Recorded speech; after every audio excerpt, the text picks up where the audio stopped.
ময়মনসিং। এই যে ময়মনসিং এর কি কারখানা আছে না এরকম আমাদের কারখানা হইছে বালুকা। বালুকা।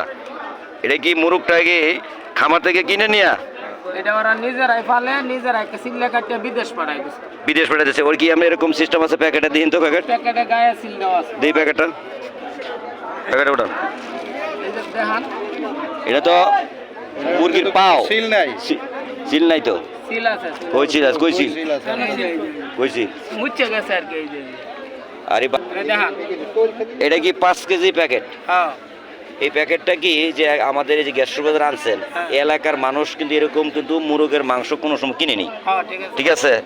কিরে আমরা এরকম কোনো কিনা খাইনি, আমরা জেতা মুরগ বাজার থেকে কিনে নিয়ে আমরা কিন্তু জব করে খাই। এই তো এই এলাকার মানুষে এটা বুঝার কারণে আপনার কাছে জিজ্ঞাসা করছে। আপনি যে কতদিন ব্যবসা করেন? আমি ব্যবসা করি 1 বছর ধরে। 1 বছর ধরে। এই গ্যাস বাজার গ্যাসপুর বাজার 4 সপ্তাহ, 1 মাস। 1 মাস প্রতিদিনই? প্রতিদিন এই দিক দিয়ে সব বাজারে। এটার মধ্যে কোনো অথবা মরা মুরগ এরকম কিছু আছে? না, এটা কোম্পানি সিটির মাল। সিটি ভালো মন্দ ভালো মন্দ এটা কোম্পানি কাটে, আমরা দেখি। কিন্তু আমি কইতাছি আপনার গুস্তু আর রানের গুস্তু বিদেশ নেই। এই রানের গুস্তু, এই রানের গুস্তুটা আর এটা মানে চাইনিজে যায়। জানি স্যার। আচ্ছা আরেকটা কথা, আপনি এখন বর্তমানে সব মিলায়া 150 টাকা কেজি, 2 কেজি নিলে 290।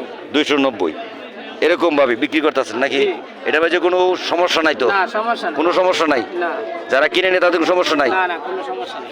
আচ্ছা ঠিক আছে, বিক্রি করতে থাকেন। ধন্যবাদ।